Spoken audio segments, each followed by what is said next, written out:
Shivani Sivagurunathan is a Malaysian writer of Sri Lankan Tamil heritage.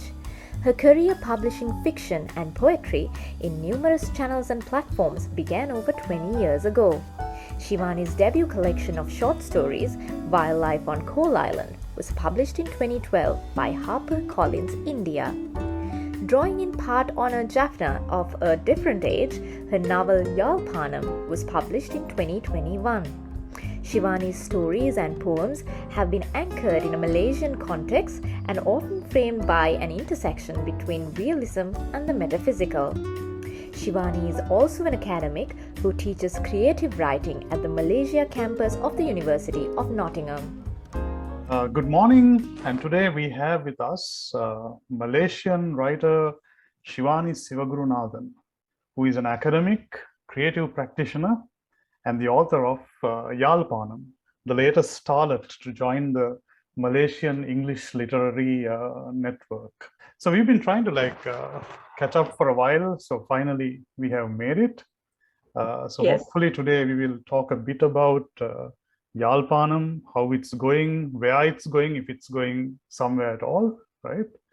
But to kind of pitch you into the part of the world I come from, Sri Lanka, South Asia, let's start with a kind of a brief introduction. Shivani Sivagurunathan 101. Okay. Let me begin by introducing myself in a way that may be interesting and relevant to a Sri Lankan audience, because I believe that this is a platform primarily for Sri Lankan people who are interested in Sri Lankan literature and people from Sri Lanka. So I'll introduce myself first as a Sri Lankan Tamil Malaysian writer. And I've been writing and publishing fiction and poetry for 20 years. So I'll talk a little bit about my Sri Lankan connection. My grandparents, for example, left their homes in Jaffna or Yalpanam in the early 20th century to start a new life in what was then called Malaya. So my paternal grandfather, for example, came from Point Pedro, and he became an anti-malarial officer in Malaya. And my maternal grandfather came from Batakote, and he worked as a manager on a rubber plantation in Malaya. So this was quite common, particularly in the early 20th century. The migration of Tamils from Ceylon to Malaya began in the late 19th century, but really took off in the early 20th century. And the primary impetus was colonial, in that the British needed educated men to work as administrators for the colonial government in Malaya. So those who were educated in missionary schools in Ceylon, like my grandparents, my grandfathers, I should say, were perfect, for those colonial needs. But in terms of my cultural and ethnic identity, I have strong connections to Sri Lanka and Malaysia. So I'm a sort of hybrid creature. I still have family in Sri Lanka, for example, and also visited for the first time and so far only time in 2009. So my intention is to return there hopefully next year if travel becomes more possible. But in terms of my writing, I do touch quite heavily on Malaysian themes.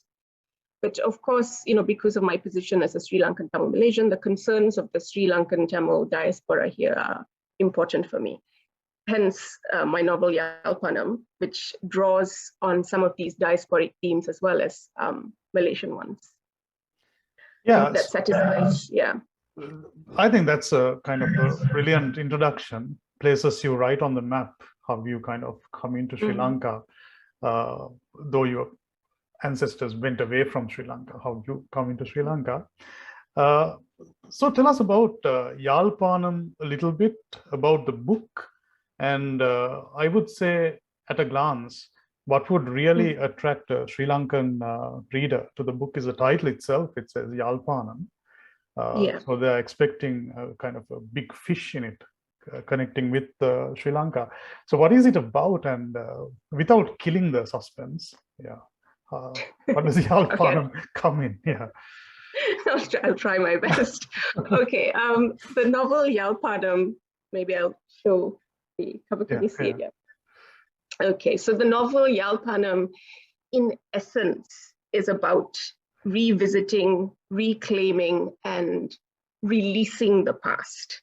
Okay, so that living in the present becomes more possible, more bearable, and which then also opens up more space around the idea of a future. That's it in essence, like in a nutshell.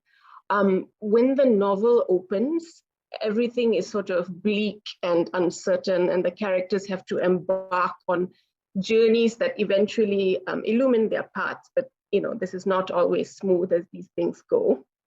The novel is set in present-day Malaysia on a fictional island called Coal Island, which I invented about 10 years ago when I wrote my first book, with leaps back in time to 19th century and 1940s Malaya.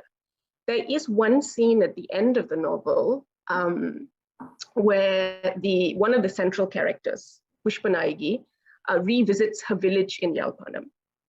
The Yalpanam of the novel's title primarily refers to Pushpanaigi's house on Coal Island, which she's renamed Yalpanam. So the house originally belonged to a colonial officer, and when Pushpanaigi inherits it, she promptly changes its name to reflect her reality, her background, because that's where she's originally from. So you could say it's a way of memorializing her homeland in Sri Lanka. So the story opens with Pushpanaigi, who's a 185-year-old woman who believes she's finally dying. And she's been a recluse for many decades. So on one level, she's very ready to die, but there are many things from the past that aren't letting her go just quite yet. And just as this is happening, her 18-year-old neighbor down the road called Maxine Chia is also on the brink of her own transformation, and which somehow causes the young girl to walk up the road to Yalpanam, the house.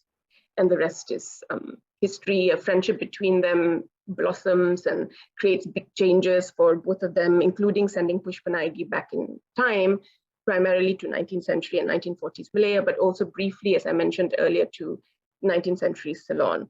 So the characters are ultimately, they're ultimately searching for clarity and healing from, a dark and opaque past. And in terms of the naming of the house, this happened very spontaneously, so spontaneously. In fact, I can't even remember how it happened, to be honest. I think it was one of those inevitabilities, but why not? Pushpanaigi's homeland, Yalpanam, is a strong force in her psyche. She grew up there, she spent formative years there, and in a deep, unrelenting way, she's never stopped pining for the home she left. So just because she's been living in Malaysia for many years doesn't cancel Yalpanam from her life and from her being. It's still very much a part of her, but of course in a peculiarly diasporic way. So the naming of the house Yalpanam it's a deliberate and fabricated link to the homeland that was left. And it's very much a part of the diasporic imagination.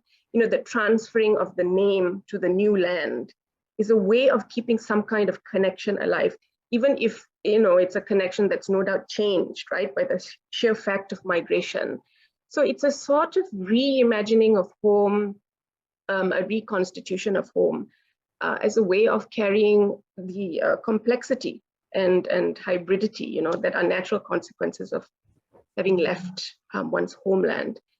And finally, I'll just say as well that a lot of the inspiration for Pushpanaigi and these imaginings of a homeland that was left came from memories of my grandmother, because she would refer to her homeland as Yalpanam.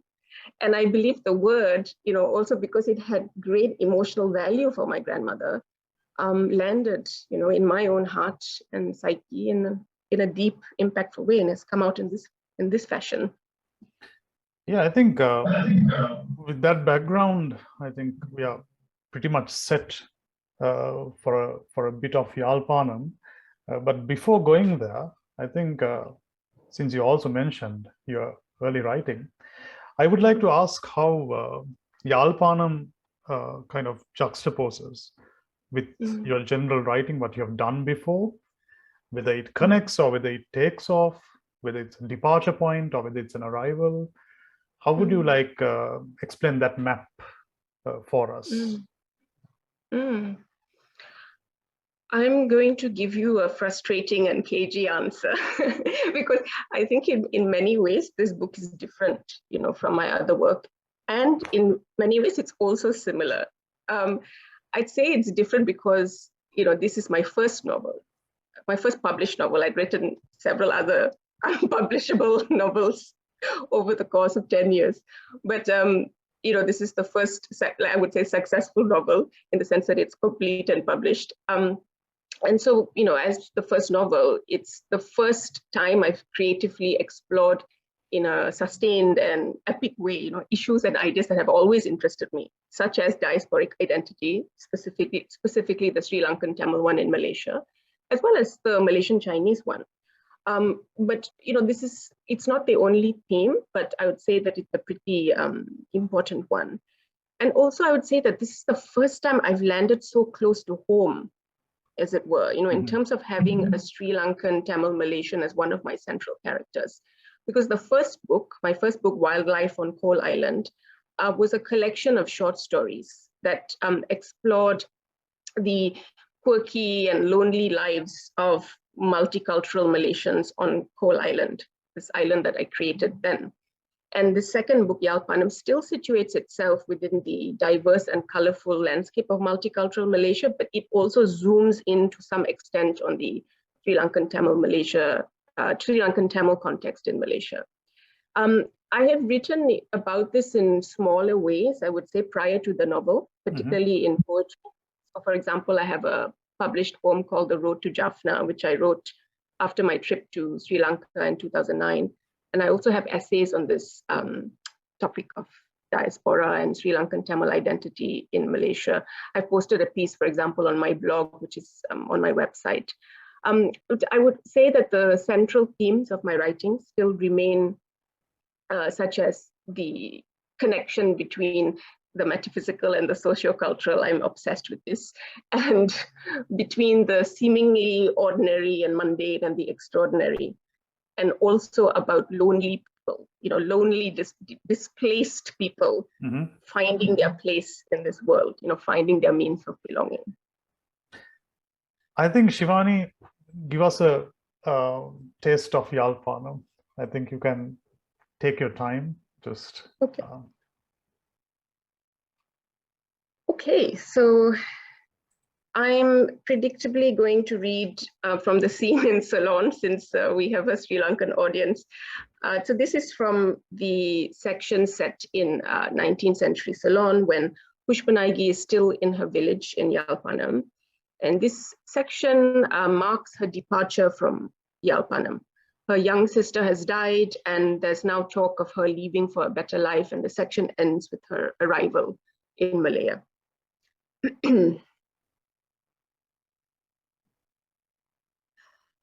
The moon appears in the dark, clear night.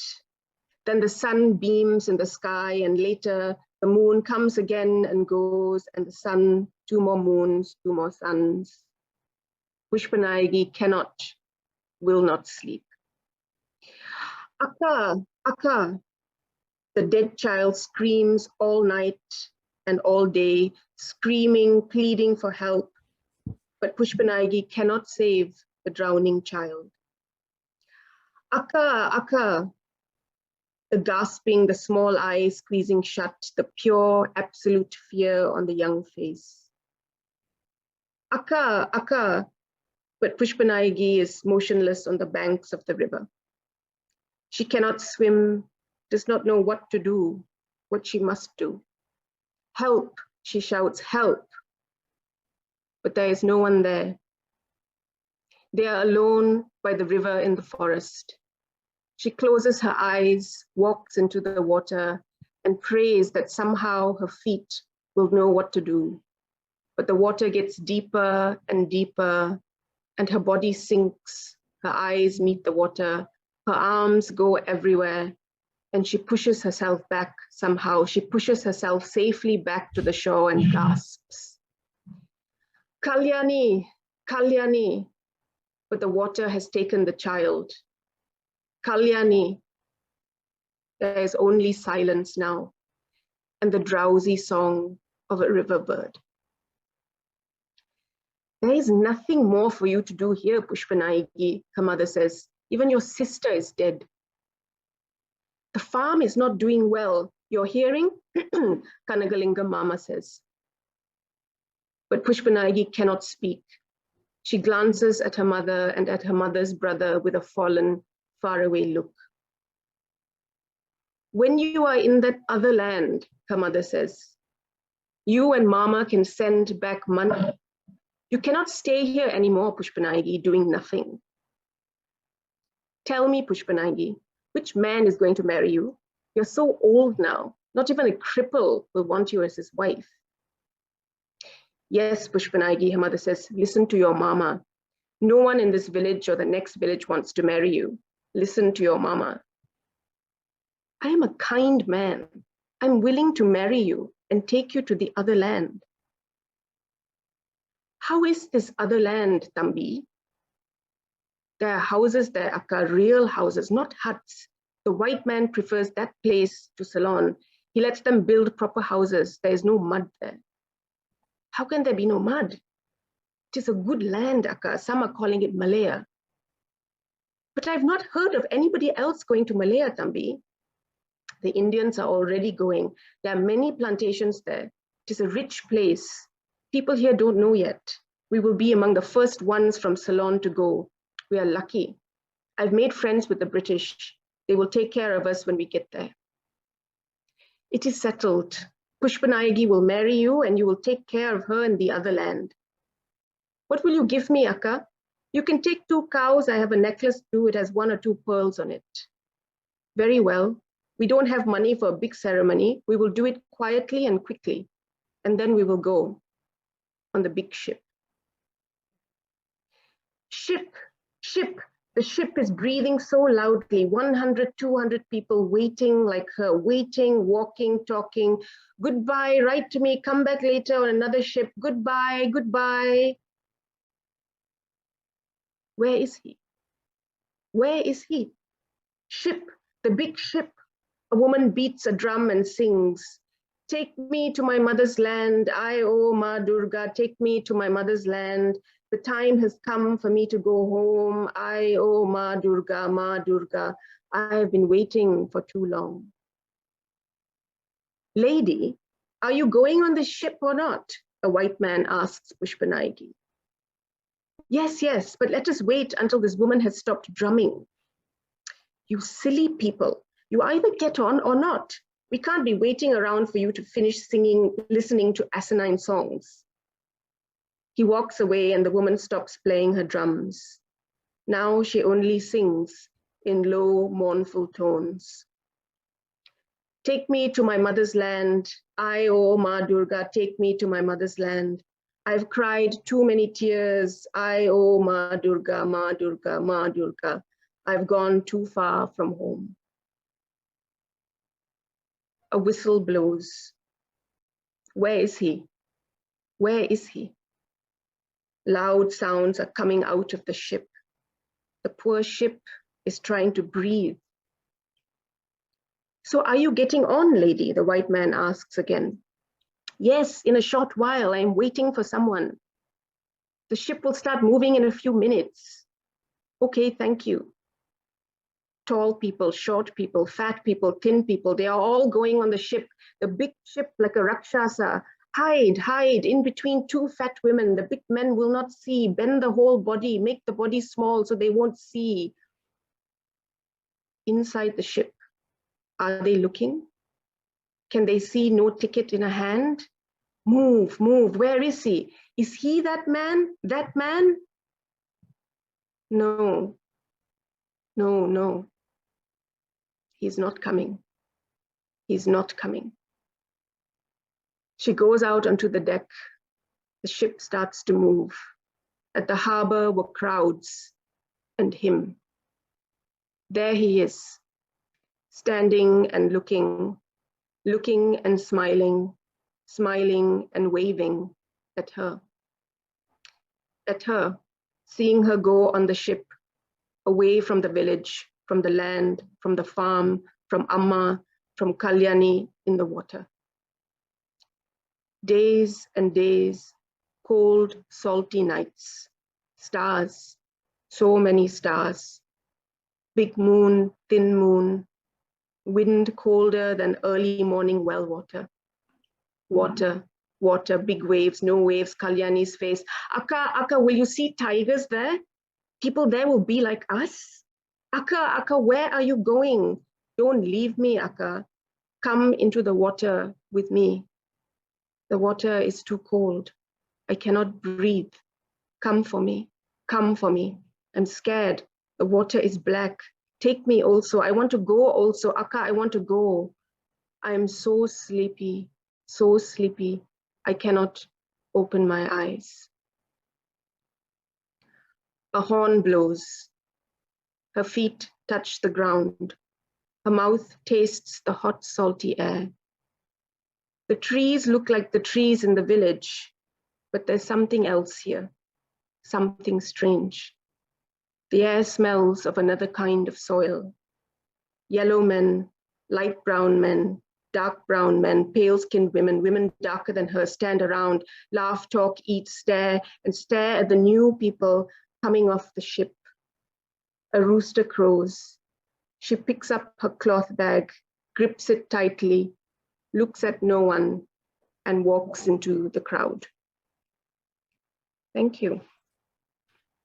Thank you, Shivani, for that. That's wonderful. That's brilliant. And hopefully, Yalpanam very soon will be in Sri Lanka for people to go through this. But this is a very rare treat on a Monday morning as well. So Shivani, I don't know, looking ahead, speaking futuristically, where do you see yourself going in the immediate future from here?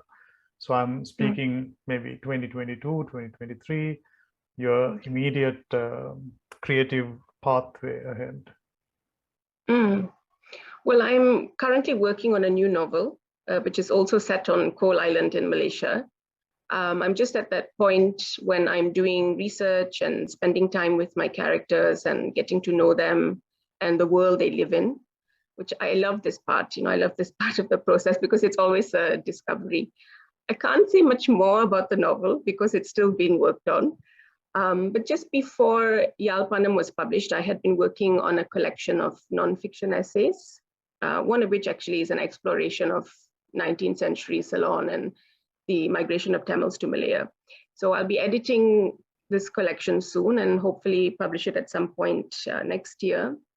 In essence, the collection is about the healing of trauma on a collective level and has essays on patriarchal culture, addiction, cultural trauma. But in the meantime, work on the novel continues.